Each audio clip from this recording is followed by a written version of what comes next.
Como explicar para as pessoas sobre esse mundo que a gente vai quando a gente lê? Como explicar sobre esse vasto, esse infinito mundo da imaginação, sobre esse refúgio que é os livros?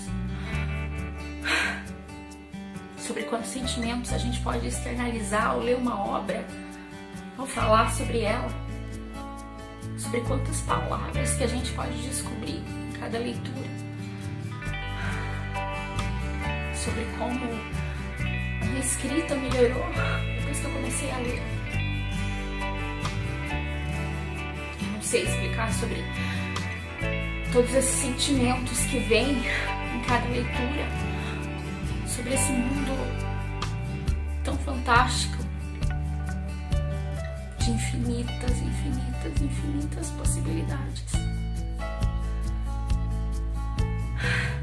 Como não se apaixonar por cada obra, como não se apaixonar por cada personagem. Como não vivenciar tudo isso, como não querer devorar todos esses livros, como não...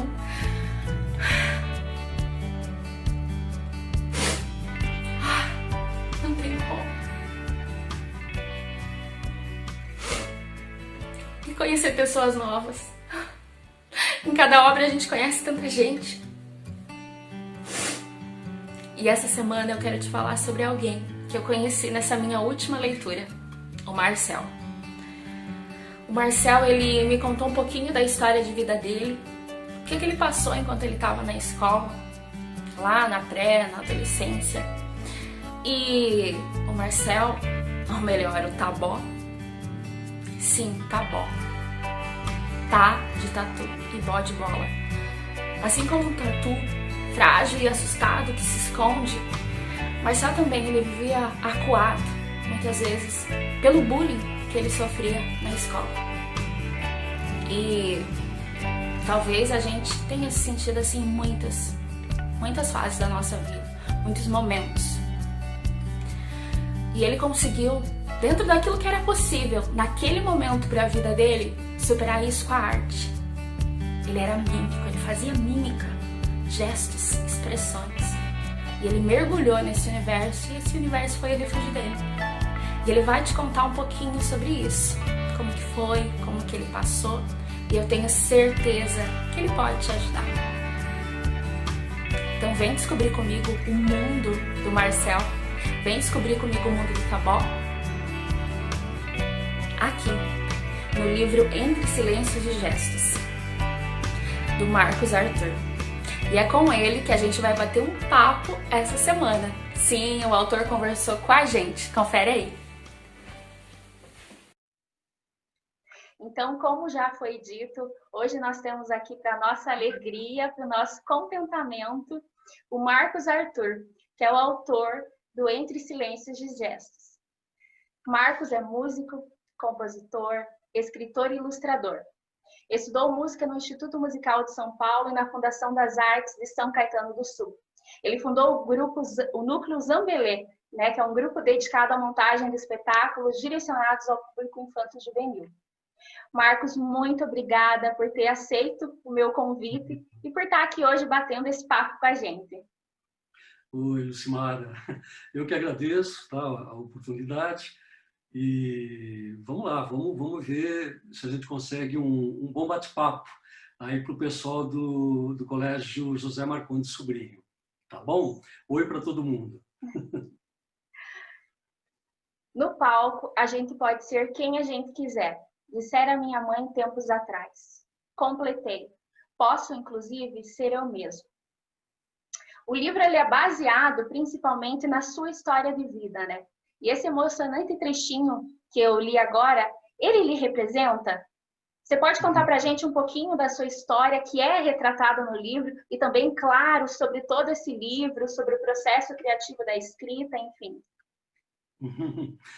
Olha, esse trecho, claro, me representa, mas acho que eu diria que praticamente quase todo o livro me representa, quase todos os trechos me representam. Porque a história do Tabó é bastante da minha história, né? Essa timidez do Tabó. Então, só adiantando, essa história do Tabó ela é praticamente 75% verídica. né? O Tabó tem muito de mim e eu tenho muito do Tabó. O Tabó é o personagem central do livro, né? É uma pessoa muito tímida, tímida demais, e por essa razão ele, é claro, ele sofre uma série de perseguições, de bullying, né? Na escola, e caçam demais dele por esse motivo e aprontam mil e umas para ele durante as aulas, né? Muito complicado. Mas, então é isso, o livro praticamente inteiro, ou quase inteiro, ele me representa. Não foi minha mãe quem disse isso para mim, na verdade. Mas, na época, a gente já assim, a gente começou a se envolver, eu e minha irmã, né? A minha irmã está no livro também, ela é a Márcia. Eu usei o nome dela mesmo, né, verdadeiro, como personagem irmã do Tabó. Ela é minha irmã. E eu e ela, a gente, desde pequenos, né, a gente sempre se envolveu com a arte, com a música, com os meus pais. Meus pais cantavam em coral, e a gente também cantava em coral infantil, tocávamos instrumentos. Então, isso eu e ela, a gente vivenciou bastante, né? A gente viveu muito esse lado artístico desde pequenininho. Então, assim, a gente, não sou tão religioso, mas essa nossa formação musical começou com a igreja, lá na igreja presbiteriana, lá em Osasco e tal. E desde pequeno, eu já queria aprender a tocar violão. Eu já desenhava desde pequeno, tive sempre o estímulo, né, do meu avô. Isso depois eu vou falar um pouquinho. E então e a gente lidava também com muita gente de teatro, tanto que lá em Osasco teve um grupo de teatro, um grupo teatral que montou um teatro, um espaço bem pequeno, né? E a gente participava, é claro, somos convidados. Aliás, nem sei se nós somos convidados, nós soubemos dessa história do teatro, não. A gente tem que dar um jeito de conhecer, de participar do que eles fazem. Né? Quero conhecer, a gente queria saber. Então a gente foi já novinhos, tal, né? E eu já estava brincando um pouco, começando a brincar um pouco com o violão, que meu pai tinha me dado de presente, tal. Então, assim, essa relação com o pessoal também do teatro, logo cedo, né? E com os corais, o coral da igreja, o coral infantil, isso aí tudo fez a gente conhecer um pouco do que é a arte teatral, do que é você representar, do que é você ser dirigido por alguém, por um diretor, né? De espetáculos e tal. E a gente aprendeu muito com isso também. Então, quer dizer, quando eu digo isso, a gente pode ser quem a gente quiser, né? Inclusive nós mesmos. É porque muitas vezes a pessoa, o ator, ele assumia o personagem, só que muitas vezes o personagem era ele próprio, né? Então ele acabava sendo, de alguma maneira, ele mesmo, ele representando a si próprio. E é mais ou menos como eu me sinto em relação ao Tabó, né? Que eu escrevi o Tabó, o Entre Silêncios e Gestos, e ele é muito de mim. Então, eu acho que o Tabó, ele aprendeu isso também durante... Eu tenho vontade de falar um monte de coisa sobre o livro, mas eu sou terrível para spoiler, né? Eu sou terrível. Eu começo a contar, minha esposa até já me disse isso, você falou demais, né? Então, assim, me freia de vez em quando, porque eu estou com vontade de contar uma série de coisas em relação ao Tabó, nessa parte em que ele aprendeu com os pais dele, porque os pais dele eram ligados a teatro, eles tinham um grupo teatral, né? Sim. Só que era um grupo teatral que trabalhava com a mímica, né? Com a pantomima. Exatamente. Então, ele aprendeu muito com os pais dele, recebia o estímulo, né, dos pais dele. Então, assim, eu vou falando algumas coisas. Se eu fugir da tua pergunta, começar a falar demais sobre o livro, você me corta. Começar a dar spoilers, né? Não pode. Nossa, eu sou terrível para isso. Já me disseram isso nas outras entrevistas. Meu filho falou, pô, pai, caramba, você contou tudo do livro. Eu falei, não, filho, não contei tudo, né? Deixei o principal, aquele capítulo principal, se não me engano, é o capítulo, acho que da página quase 100, 99, né?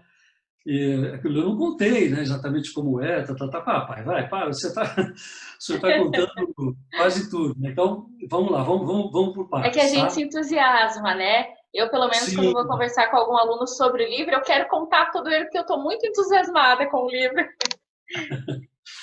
olha, eu acho que o Tabó, quer dizer, muitos dos seus alunos, dos alunos da escola, né, da escola José Marcondes Sobrinho, muitos vão se identificar assim, com o Tabó. Eu tenho assim, quase que certeza Eu também. de que isso vai acontecer, porque são muitos alunos. E muitos, eu tenho certeza, passaram ou ainda passam por coisas que o Tabó passou, coisas que eu passei. Né? Por situações semelhantes, né? Situações semelhantes. E ali, assim, o livro não é um livro de autoajuda, nada disso, mas ele dá assim, uma luz, ele dá ele dá uma luz no final do túnel em relação à possibilidade que você tem de vencer uma questão difícil, né, para você, de superar uma situação complicada, aliás, da forma, inclusive, mais louca, mais estranha, né, como foi com o Tabó. Tá? Isso na página 99. Tá? Mas leiam antes, não só a página 99. Isso aí. Acho que respondi ou faltou alguma coisa? Não, foi muito bom. Foi muito bom. Você falou sobre bullying, né, que você sofreu e que é retratado no livro. E eu estava comentando com o Marcos antes de começarmos a gravação que eu chorei bastante com a leitura do livro, porque vários trechos me emocionaram muito e eu me senti ali, né, como o Tabó. E nós sabemos que a responsabilidade das escolas, né, das instituições na promoção de medidas de combate ao bullying e a obrigatoriedade de implementar ações, né, para a promoção dessa cultura de paz em termos de lei, ela é muito recente no nosso país. Né? O bullying é uma lei recente. O bullying é uma violência, é um crime. E como que era, um pouquinho, né, sucintamente, como que era no seu tempo de escola? Porque a gente sabe que hoje em dia o bullying é tratado, sim, é um crime, mas no seu tempo de escola não era, né? Então, como é que você lidava com isso? O que acontecia com essas gozações, com essa violência que você sofria? Como que ela era tratada? Realmente, essa lei é recente, acho que é coisa de, no máximo, 4, 5 anos, alguma coisa assim, essa Sim, lei, né? 2015 e entrou em vigor em 2016. Sim, sim. Houve algumas reformulações, tal, que eu não sei ao certo quais foram, mas assim, tenho certeza que com a intenção de melhorar essa lei, né? Na minha época, bom, gente, eu não tenho 90 anos, tá? Mas faz um bom tempo. Estou com 67 agora. E naquela época, claro, não existia esse termo, essa expressão bullying, né? Isso surgiu bem depois. E só que o crime existia. Só não existia a expressão, não era uma coisa definida ainda como crime, mas existia. E o que a gente sofria na época a gente chamava de provocações, né? Sei lá, brincadeira de mau gosto. Né? Então a gente era xingado. Eu, por exemplo, eu não sei se você vai perguntar isso mais para frente, talvez eu esteja antecipando um pouco alguma coisa, mas eu tive, como Tabó, quando era pequeno, a poliomielite, né, que é a paralisia infantil. Você pode falar um pouquinho para a gente? Então tá. Mas claro, sofria muito com isso nas escolas, porque alguns alunos, não vou nem chamar de amigos, porque não eram amigos, né, da classe e tal, eles me provocavam, me xingavam, quer dizer, não é que xingavam. eu recebi aquilo como um xingamento, né? Por exemplo, ao invés de Marquinhos, eram Manquinhos, né? Que eu mancava um pouco da perna direita, era um mancão, então coisas assim, né? E outras coisas mais que o livro conta um pouco, coisas que o Tabó passou, que ele sofreu, né? Então a gente vê desta forma naquela época, né? Não existia, olha, até alguns professores até acabavam participando de uma certa forma dessas brincadeiras, né? Porque eu percebia, o Tabó percebia isso nas salas de aula, quando pintava uma gozação, alguma coisa, que existia um risinho ali por trás, meio escondidinho do professor, claro que não vou dizer todos, né? Porque, claro, nós temos bons professores, temos alguns que não são tão bons assim, como temos alunos muito bons e outros que não são tão bons assim, né? E esses professores também, às vezes eu sentia que eles davam uma risadinha e isso significava que eles estavam bem participando dessas brincadeiras, né? Então, quando eu voltava, talvez isso tenha sido muito bom, talvez não, isso foi muito bom. E quando eu voltava, eu acho que quase todas as vezes eu conversava isso ou com a minha, aliás, eu conversava com todos, com a minha mãe, com meu pai e com a minha irmã. Talvez principalmente com a minha irmã, que a gente tinha muita liberdade um com o outro, a gente conversava sobre um monte de coisa, né? Minha irmã Márcia. Tanto que nós éramos, desde pequenos, parceiros musicais. Ela escrevia muito bem, eu compunha, não tão bem, mas eu compunha e a gente formava uma parceria, né? E então isso era muito bom, porque eu contava, eu conversava com eles, me encheram o saco hoje lá, me contaram, me chamaram disso, daquilo. Eu lembro que meus pais falavam umas coisas bem legais na época, senão, nunca no sentido de revidar, nunca no sentido de brigar, de partir para cima, nunca nesse sentido, mas me esclareciam uma série de coisas, falaram, olha, isso é um problema que eles têm, né? Não considera, esquece, entra por aqui, sai por ali, né? Agora, é claro que no caso o Tabó, eu explorei um pouco mais essa situação, porque o Tabó, no início, ele sofria, mas ele não conseguia controlar esse sofrimento dele, né? E aí ele se transformava, e será que eu já falo isso ou não? Que ele se transformava, o Não é apelido nenhum dele, spoiler, né? acho que não, o apelido dele era Tabó, foi a amiga dele, né, que Uhum. passou A para ele. Lígia, né? Não, a Lígia. Olha, eu escrevi esse livro faz mais de 4 anos. Eu posso esquecer nomes de alguns personagens, tá? Isso pode acontecer. Agora, o protagonista não, né? Tá bom, acho que é difícil esquecer, porque ele praticamente me representa. Mas acho que era a Lígia, né? Uhum. E a Lígia que deu esse apelido para ele, porque Tabó é uma abreviatura do tatu bola, né? Porque tatu bola, para se proteger, ele se fecha dentro dele mesmo, tal. E era o que o Tabó costumava fazer quando ele se via nessa situação, né? Todo mundo em cima dele, todo mundo falando com ele e tal. Ele era muito tímido, muito.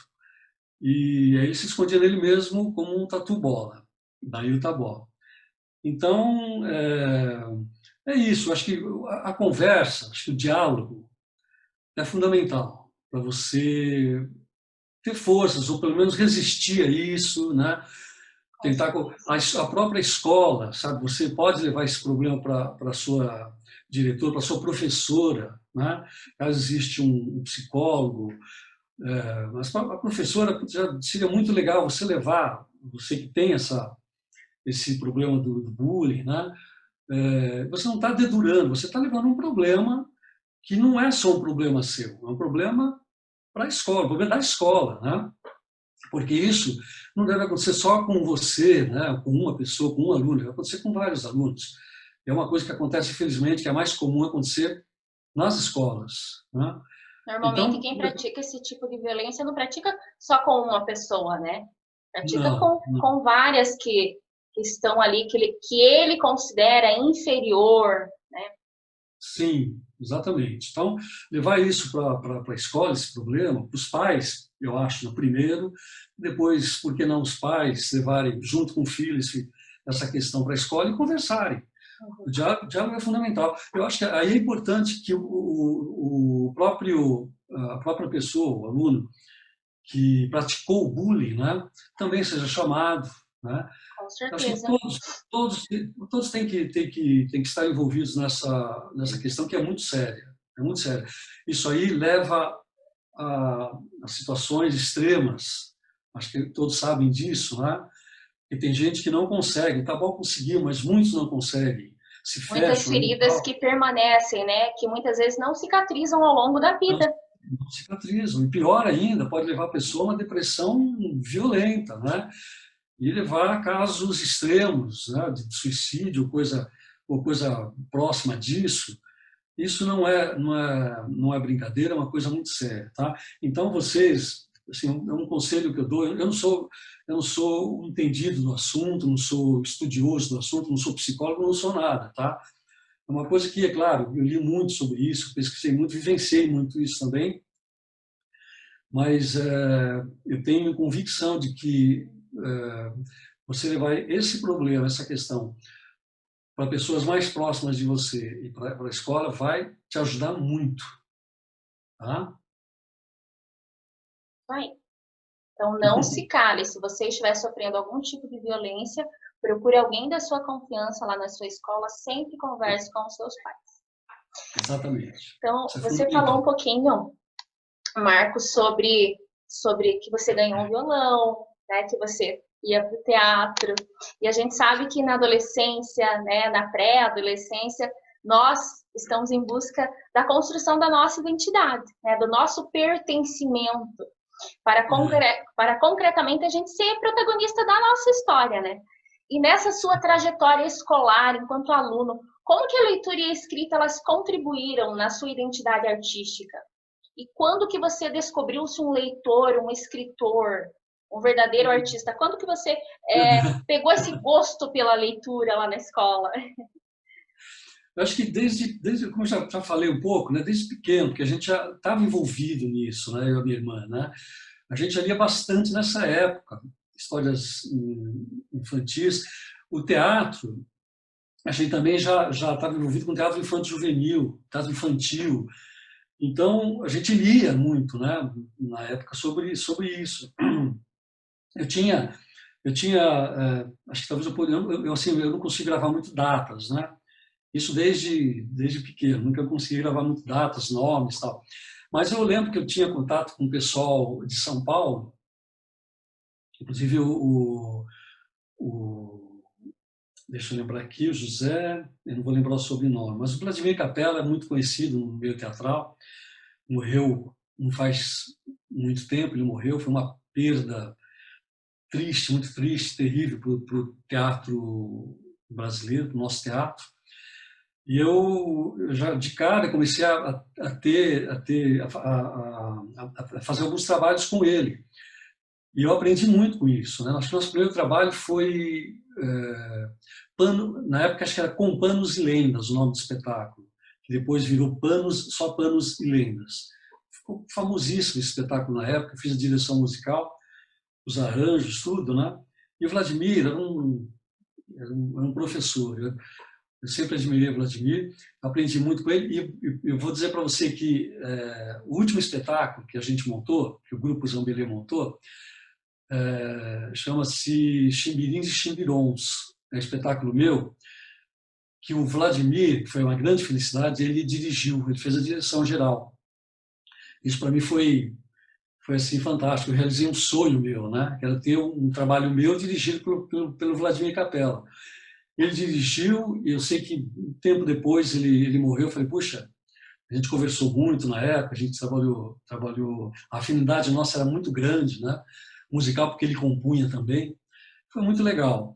Então, assim, voltando à sua colocação, nós tínhamos já essa relação com o pessoal, a gente lia bastante, meus pais sempre deram livros para a gente, minha irmã conseguia, ela tinha muitas amizades, né? Eu tinha Eu tive um professor que era de literatura, o apelido dele era Cacá, acho que é Antônio Carlos o nome dele, muito bom, muito bom. Nossa, ali a gente pegava prazer em ler, porque o jeito de ele contar, ele fazia uma espécie de uma introdução, né, de um prefácio para cada livro que ele indicava. Nossa, a gente babava de vontade de ler, né? Então, isso desde o começo. Era um professor de literatura, né? Nós tivemos excelentes professores. A minha irmã, eu. Era uma época, mesmo na época da ditadura militar, que foi terrível, né? Foi um caos, inclusive para nós que estávamos no teatro, foi uma coisa muito complicada. Esse papo de que não existiu, é balela, tá, pessoal? É balela, isso existiu, foi muito danado, morreu muita gente, houve muita tortura. Então, é um papo muito sério, mas que é uma outra história, que acho que é legal até vocês procurarem, pesquisarem para descobrir as grandes verdades que existem por trás dessa história da ditadura militar. Então, a gente, na época, a gente aprendeu muito sobre... A gente começou a tomar consciência de que estava acontecendo também em função desses relacionamentos que nós tínhamos, né? O pessoal do teatro, os professores, né? Então, acho que foi isso, Lucimar. Acho que a gente teve graças a Deus, essa chance, né?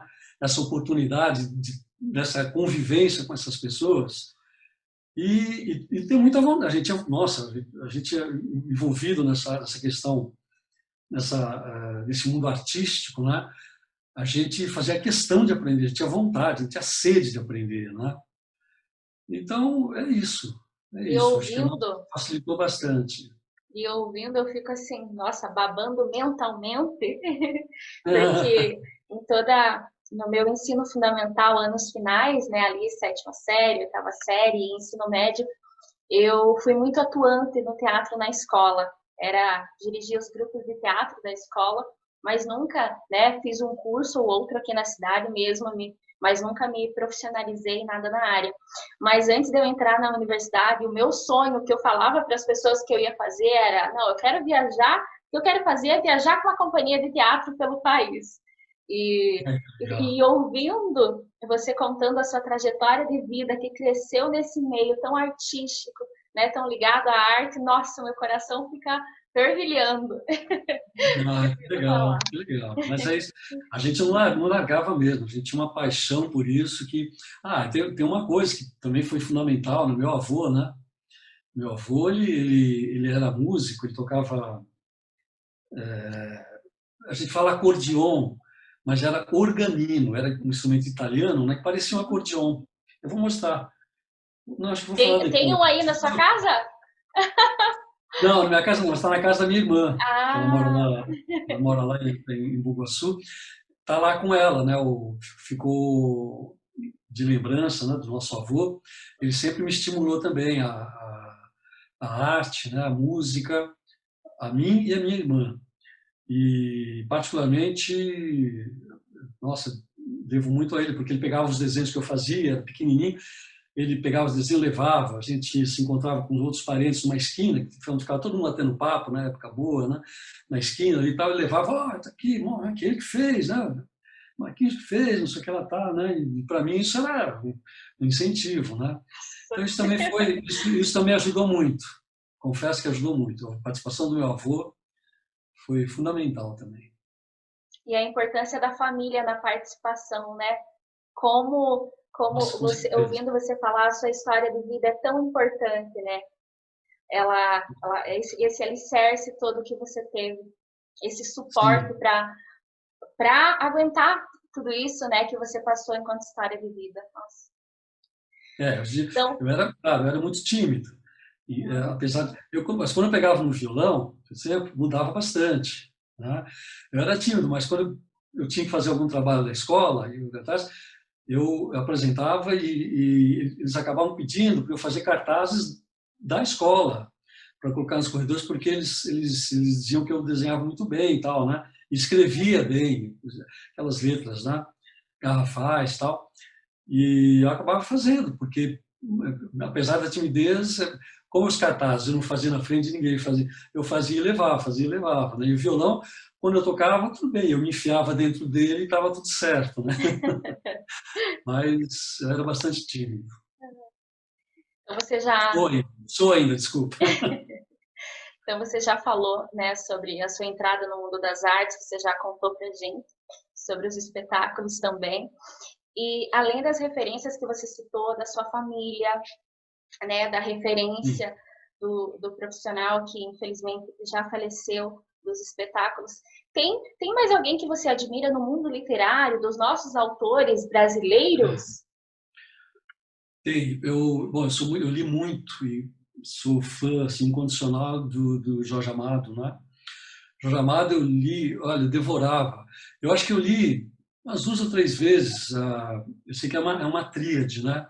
Mas o título geral acho que era Subterrâneos da Liberdade. Né? Nessa época mesmo, a gente era novo, né? Eu li, adorava aquela tríade, eram 3 livros, as histórias eram fantásticas. E eu gostava demais porque eu entrava, né? Ele fazia com que eu entrasse dentro da história mesmo, né? Então, eu curtia muito o Jorge Amado. Teve uma época que eu ilustrei uma coleção inteira dos clássicos, né? Eu ilustrei esses clássicos mesmo, o Essa de Queiroz, Mário de Andrade, né? E eu fui obrigado entre aspas, né, a ler para poder ilustrar as capas, né? Então, para mim foi maravilhoso, né? Uma pancada de clássicos que eu acompanhei. Agora, eu gostava muito de ler também as peças teatrais, né? Nós chegamos a montar isso também, ó, eu nem sei que ano foi, tá? De tanto tempo que faz, o antigo Teatro Casarão de São Paulo, que depois deixou de existir, foi depois da ditadura, inclusive. E eu sei a gente montou o Piquenique no Front. O autor era Arrabal. E os textos eram maravilhosos. Né? Glauber Rocha a gente montou Deus, Diabo na Terra do Sol. Então, tudo isso, quer dizer, esse meio artístico, né, fazia com que a gente se interessasse muito pela literatura, pela arte, do modo geral, porque era um meio nossa, formigava nesse tipo de coisa, né? Não tinha como. Junte-se a isso, a nossa vontade, né, de se envolver. Então, essas eram as nossas referências. Né? João Cabral de Melo Neto. Nós montamos o Morte e Vida Severina, espetáculo maravilhoso. Foi remontado, acho que não sei quantas vezes, porque, nossa, ele não tem época, né?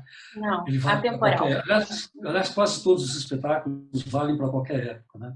Então, eu era apaixonado eu fui muito influenciado pelas músicas do Chico Buarque. Então, eu ficava acho que isso aí está no livro, tá no livro. Eu pegava uma música, por exemplo, quando eu comecei a aprender violão, na época era cassete, acho que era cassete, se não me engano, era cassete.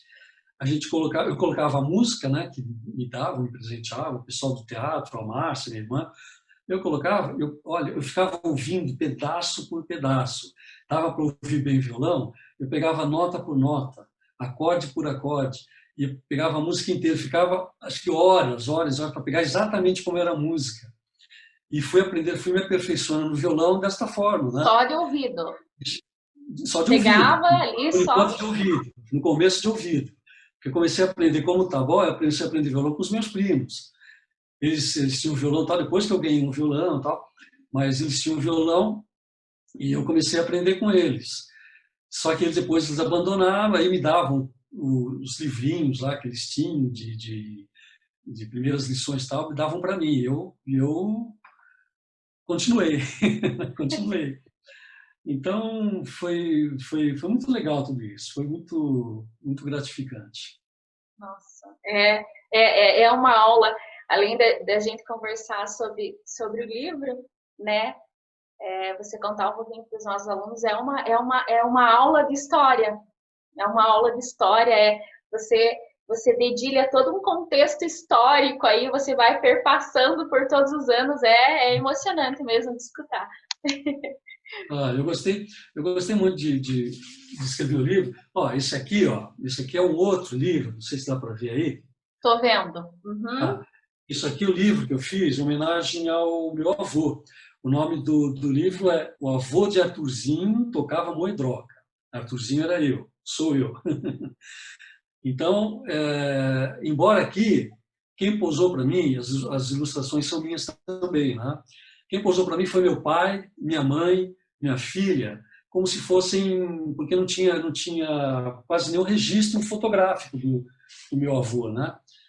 E, então, meu pai, eles posaram para mim como se fossem meu avô, né? A minha avó, que era minha mãe, e o Arthurzinho era como se fosse a minha neta, que ela pousou para mim também. Ela passou a ser o Arthurzinho para eu poder fazer as ilustrações, que eu uso como referência, né? Então, essa foi a homenagem que eu prestei ao meu avô e a tudo que eu devo a ele, né? Eu não sei, você tem alguma pergunta a mais? Quer que eu fale um pouco mais do livro? Eu tenho uma pergunta a mais, mas agora vendo você mostrar para gente o livro em homenagem ao seu avô, eu me recordei, quando fui ler um pouquinho sobre você, que com 4, 5 anos você escreveu aí um livro nunca publicado. E quando a gente vai ler o Entre Silêncios e Gestos, lá no finalzinho, né? Não vou dar spoiler, mas lá no finalzinho a gente vê, pega a referência aí desse primeiro livro que você escreveu com 4, 5 anos. Mas foi uma farra, porque era isso no livro. O livro conta um pouco, né, disso aí, que eu pequenininho, né? Então o pessoal da igreja lá ia para casa dos meus pais para ensaiar o coral, ou então alguma peça, porque lá também tinha peças, espetáculos teatrais, e não eram espetáculos religiosos, não. Tinham peças muito interessantes de comédias, né? E meu pai atuava nesses espetáculos, era muito legal. E eles se encontravam também na casa na nossa casa lá, na casa dos meus pais, para ensaiar, né? Não só o coral, mas também ensaiar as peças de teatro da igreja, né? Isso era muito legal. Aí nessa época tudo bem, eu entrava no meio, brincava, fazia farra, não vou contar, mas tá tudo no livro, tá? Mas uma das coisas que eu fazia era que eu entrava no meio de todo mundo, de repente fazia esse gesto com o dedo, não sei se dá para ver aí, ainda faço até hoje, que é como se fosse eu falava, né? E o cocôzinho voando, né? Tinha nada com nada, né? Não significava nada, né? Mas eu fazia isso, eles morriam de dar risada, porque era pequenininho, tinha 4 anos, sei lá quanto, e eles morriam de dar risada, é claro, né? Eu vi que eles gostavam, entrava de novo, e o cocôzinho voando, né? Aí eu resolvi eu rabiscar alguma coisa sobre isso, rabisquei.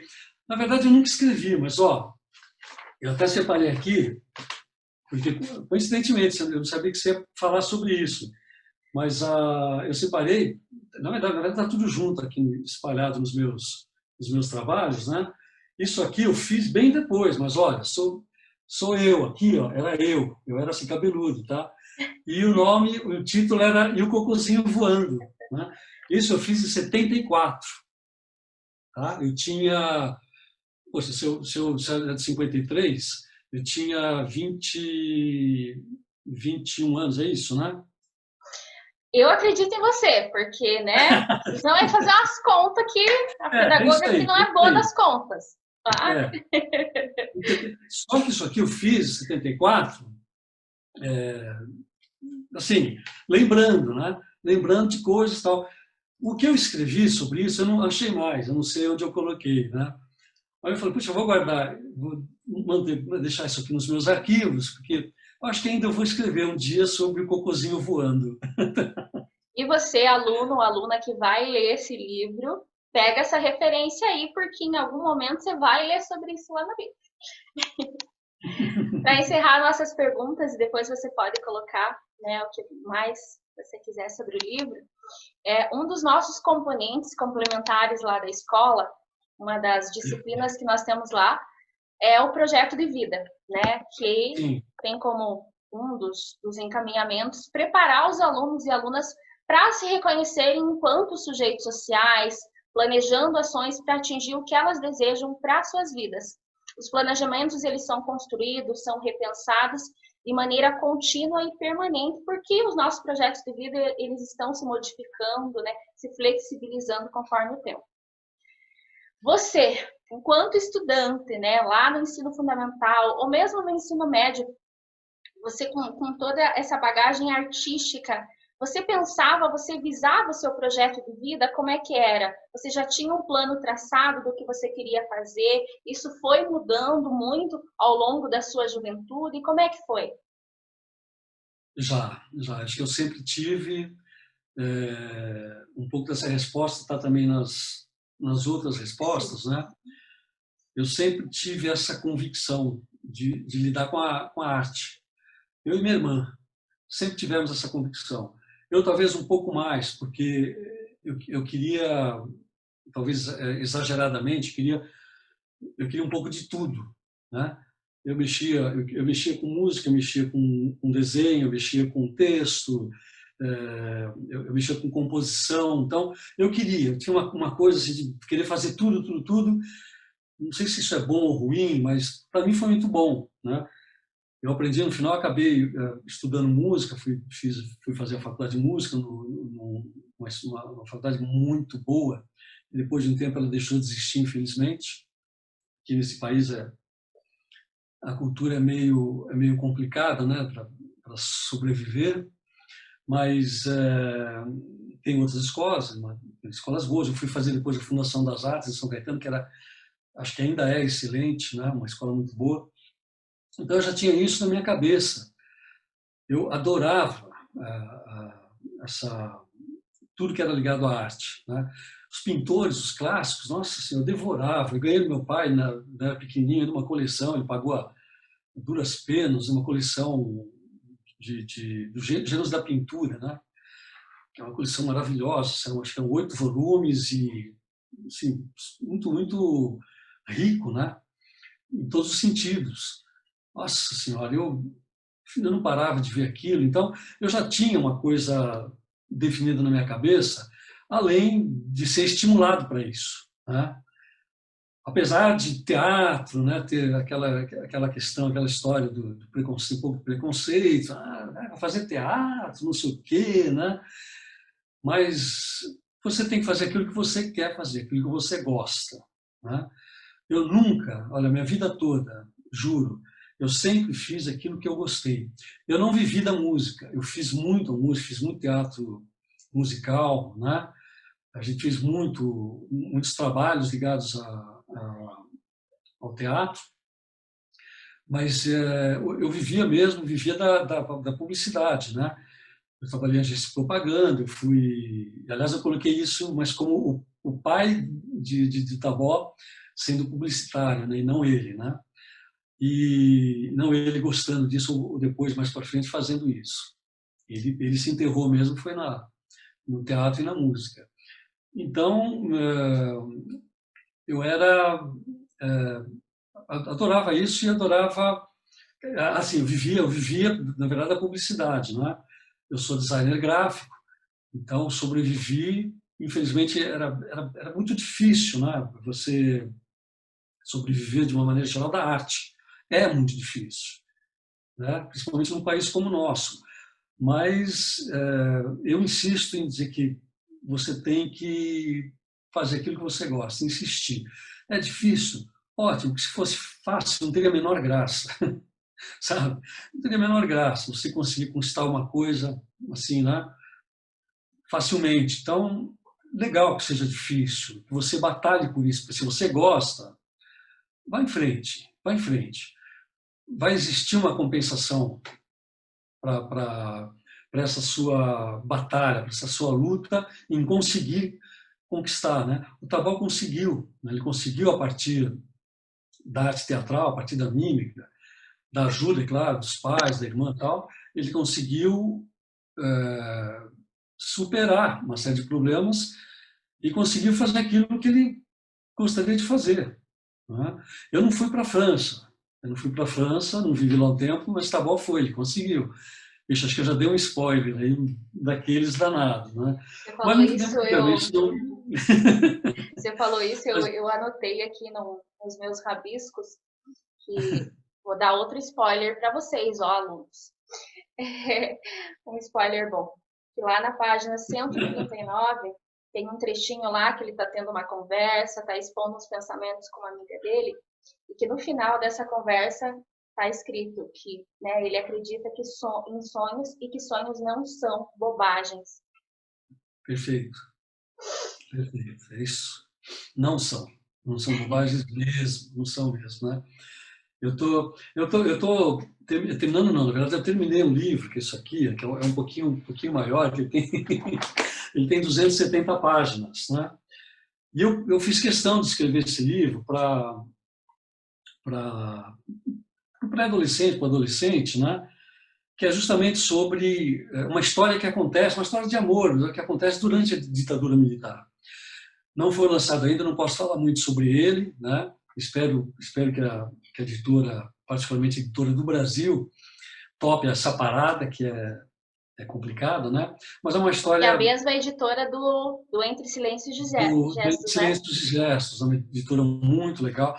O editor é uma pessoa incrível, né? O Gil, ele diferentemente de outros editores, ele, nossa, está sempre atento, é sempre atencioso, está sempre respondendo seus e-mails, conversando com você por WhatsApp e tal. É uma pessoa super acessível, então eu não estou falando isso para eles editarem meu livro, não, mas é uma grande verdade, eu disse isso para ele pessoalmente, e é um excelente editor. Você sabe, Então, Marcos, que ele me lembrou alguém, porque nós também, essa semana, aí, nós da escola, eu particularmente, conheci uma pessoa que é assim, né? Você também é essa pessoa disponível, ah, solícita. legal. Ah, mas tem que ser, né, Lucimar, porque puxa vida, tá falando de um trabalho meu. Quando no começo me chamaram para fazer isso, fazer aquilo e tal, fui com a maior timidez do mundo, estava falando, mas eu preciso fazer, né? Porque as pessoas estão falando do meu livro, do trabalho que eu fiz, né? Querem saber alguma coisa a mais, então eu vou tentar colaborar, né? Então acho que eu não faço mais que a minha obrigação. Porque é muito legal eu saber que as pessoas estão lendo um texto meu, né? Que estão se interessando por uma história minha. E isso não tem preço. Tem preço. Então, acho que a gente tem que atender a esses pedidos aí, não tem nem dúvida. Né? Que bom. Então, é Bom para isso. nós. E há Legal. alguma, para nós encerrarmos, há alguma consideração final, algo mais que você queira falar aí aos nossos alunos e alunas, os nossos professores e professoras também sobre o livro? Fique à vontade. Não, acho que eu tenho medo de falar muito por aquele motivo, né? Medo de dar spoiler e acabar que as pessoas não vão ler o livro por causa disso. Mas, assim, claro, eu gostaria muito que vocês acompanhassem a história de Tabó, porque eu tenho a impressão que ele vai, de uma certa forma, ajudar você, principalmente que sofre, né, essas perseguições, né, esse preconceito todo, a enxergar, pelo menos uma possibilidade, como enxergou o Tabó, de se safar dessa daí, entendeu? De sair dessa, se não for através do teatro, mas através de outros elementos que você discutindo com pessoas próximas de você, em quem você confia, né, seus pais, seus irmãos, a professora, né, a diretora da escola, com certeza eles vão te orientar, vão te dar assim dicas muito importantes para você enfrentar essas situações, né? Então, acho que aqui você vai ter uma história assim legal em relação a essa superação, né, do Tabó. E eu digo assim de cara, não necessariamente através do teatro, mas eu digo de cara que a arte ela tem um poder incrível, assim, de estimular, de ajudar a pessoa, mas tem mesmo, né? Você saber tocar um violão, eu lembro, mesmo com a minha timidez, as pessoas sabendo que eu tocava violão, nossa, já, toca isso, toca aquilo, eu quero aprender como você, me mostra isso, me mostra aquilo, tal, né? A gente participou, eu com 14 anos participei de um festival de Osasco, eu fui classificado para a final com a primeira música que eu fiz com a minha irmã, né? Então, aí isso tudo é um estímulo incrível, né? Você se anima, você quer mais, quer mais, quer mais, e por aí vai, né? Então, acho que essa história vai tocar, eu tenho a impressão que vai tocar bastante o coração de cada um, né? Se não tocar também não tem problema, mas leia. Tá? Leia o livro, alguma coisa vai ficar, alguma sementinha vai ficar Com certeza. Na cabeça de vocês, né? Eu só queria dizer uma frase do Mário Quintana, que é linda demais. Às vezes eu acho que eu memorizei, que eu gravei, mas às vezes eu tenho que dar uma lida que está aqui na minha frente, não tem jeito. Né? Eu acho que é essa frase aqui, do Mário Quintana. Livros não mudam o mundo. Quem muda o mundo são as pessoas. Os livros só mudam as pessoas. Acho isso fantástico. Fantástico. Né? Então pense sobre isso, né? E leia. Muito não sai de casa, fique em casa, mas fique em casa lendo. Isso aí, isso aí. Faça suas atividades domiciliares e Sim. leia, leia, leia. E como o Marcos falou, isso vai te abrir um mundo de possibilidades, né? Marcos, muito obrigada, muito obrigada. Eu agradeço imensamente toda a tua disposição, a tua disponibilidade, o teu carinho, né, com que você me tratou, com que você tratou os nossos comunicados, né, que nós enviamos.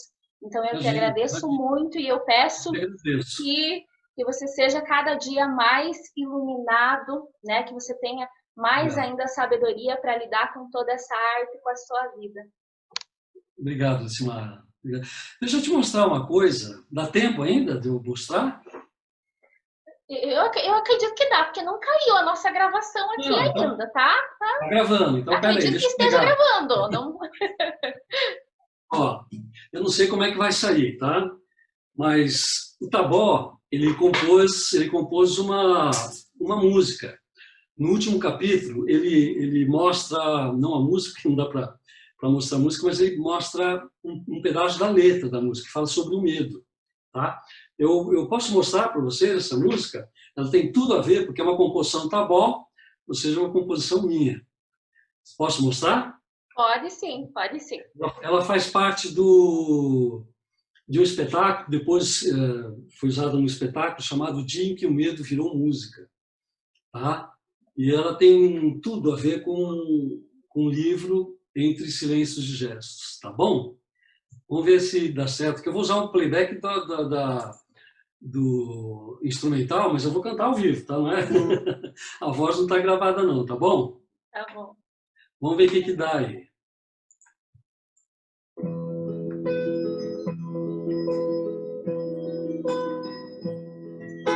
Medo, medo, ré, mi, fá, sol, fá, mi. Transforme o medo em música e descubra cedo que esse medo é mi, do, ré, mi, fá, sol, fá, mi. Aqui nessa floresta escura, cada coisa, cada sombra se mistura. Galho de árvore parece dragão, cada buraco um enorme alçapão. Aqui nessa floresta escura, cada coisa, cada sombra se mistura. Medo, mido, ré, mi, fá, sol, fá, mi. Transforme o medo em música e descubra cedo que esse medo é mi, do, ré, mi, fá, sol, fá, mi. Aqui nessa floresta escura, cada coisa, cada sombra se mistura. galho de árvore parece dragão, cada buraco um enorme alçapão. Aqui nessa floresta escura, cada coisa, cada sombra se mistura. Medo, mido, ré, mi, fá, sol, fá, mi. Transforme o medo em música. E descubra cedo esse medo. Mi, do, ré, mi, fá, sol, fá, mi. Transforme o medo em música. E descubra cedo esse medo. Mi, do, ré, mi, fá, sol, fá, mi. Transforme o medo em música. E descubra cedo que esse medo é isso aí, pessoal. Tá, obrigado, Lucimara, obrigado pelo convite, tá?